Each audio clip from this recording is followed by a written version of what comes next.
और शुरुआत करेंगे एक बड़ी खबर के साथ। केंद्र सरकार ने अरावली पहाड़ियों की पूरी रक्षा के लिए बड़ा कदम उठाया है। पर्यावरण मंत्रालय ने सभी संबंधित राज्यों को निर्देश दिए हैं कि अरावली क्षेत्र में कोई नई खनन लीज नहीं दी जाएगी। ये रोक गुजरात से दिल्ली तक फैली पूरी अरावली श्रृंखला पर एक समान लागू होगी।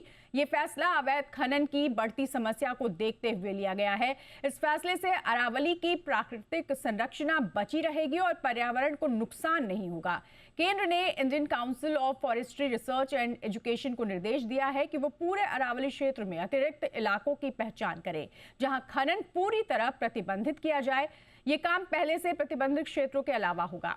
साथ ही जो खदानें पहले से चल रही हैं उनके लिए राज्य सरकारों को निर्देश दिए गए हैं कि वो नियमों का सख्ती से पालन करवाएं।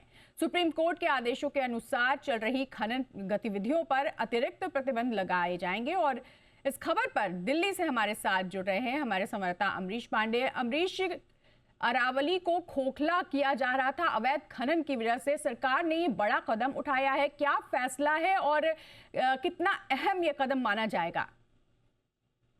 देखिए, जिस तरीके से हमने देखा दिल्ली की जो पूरी भौगोलिक स्थिति उसके लिए अरावली एक बहुत इंपॉर्टेंट है। और साथ साथ राजस्थान में जो मौसम का बदलाव या फिर कहें वहां पे जो जीवन है उसके लिए भी एक अहम कड़ी है अरावली की पर्वत श्रृंखला है। और इसी के हिसाब से सुप्रीम कोर्ट के आदेश के बाद या फिर सुप्रीम कोर्ट का जो वर्डिक्ट था उसमें जिस तरीके से उस पर विवाद शुरू हुआ था उसको ध्यान में रखते हुए सरकार ने एक बड़ा फैसला लिया है।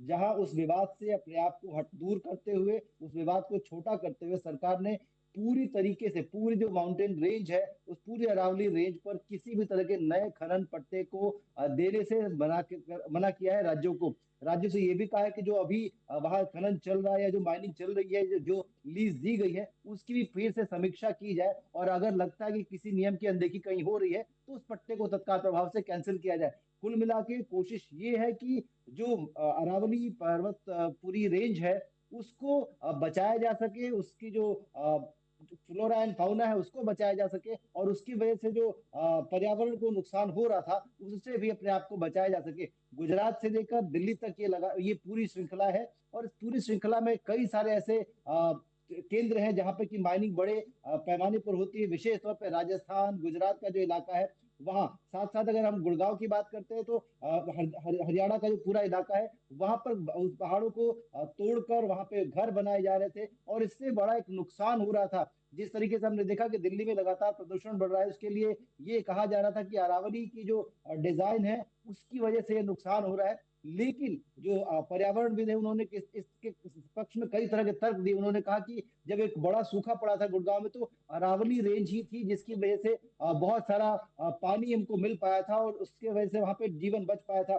साथ में हरियाणा राजस्थान के जो भौगोलिक स्थिति है उसमें जो इलाके जहाँ पे कि जीवन है जो रेगिस्तान नहीं है उसके लिए जिम्मेदार अरावली है, इसलिए इसको बचाया जाना चाहिए। और सरकार ने उस बाबत एक बड़ा फैसला लिया है। किसी भी तरह के नए खनन पट्टे को सरकार ने मना किया है। सभी राज्यों को चिट्ठी लिखी जा चुकी है और राज्यों से ये भी कहा गया कि जो मौजूदा पट्टे हैं उनकी भी समीक्षा की जाए। जी बिल्कुल अमरीश, ये जो भी फैसला लिया गया है ये वैध माइनिंग को लेकर के लिया गया है। राज्यों को इसके लिए दिशा निर्देश दे दिए गए हैं और सख्ती से इसका पालन भी करना होगा।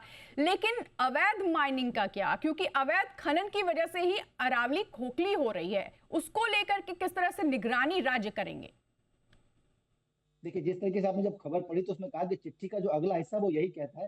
तो अगले हिस्से के हिसाब से अगर आगे बढ़ते तो साफ साफ कहा गया है कि जो मौजूदा खनन पट्टे हैं उनकी समीक्षा की जानी चाहिए। यानी कि जहां जहां खनन हो रहा है उन सब की समीक्षा होगी, जो कानून संगत नहीं है उन पे कार्रवाई होगी। लिहाजा वो सभी लोग जो अवैध पट्टे के साथ हैं या फिर अवैध खनन कर रहे हैं वो सभी इसके दायरे में आएंगे और राज्यों से कहा गया कि स्ट्रिक्ट एक्शन इस पे लिया जाए और एक्शन टेकन रिपोर्ट भी लगातार सौंपनी है। अब चूंकि पूरा मामला सब जुडिस है, कोर्ट हर चीज पे निगरानी कर रहा है, लिहाजा राज्यों से भी ये उम्मीद की जा सकती है कि वो भी इसको सख्ती से निपटेंगे। और जिस तरीके से सोशल मीडिया पर एक इसके पक्ष में माहौल बना था जी उस माहौल का असर कह सकते हैं हम कि सरकारों को इसके लिए काम करना होगा और करते हुए दिखना भी होगा। बिल्कुल बिल्कुल, तो सरकार का ये बड़ा फैसला है अरावली के वन क्षेत्र की रक्षा के लिए।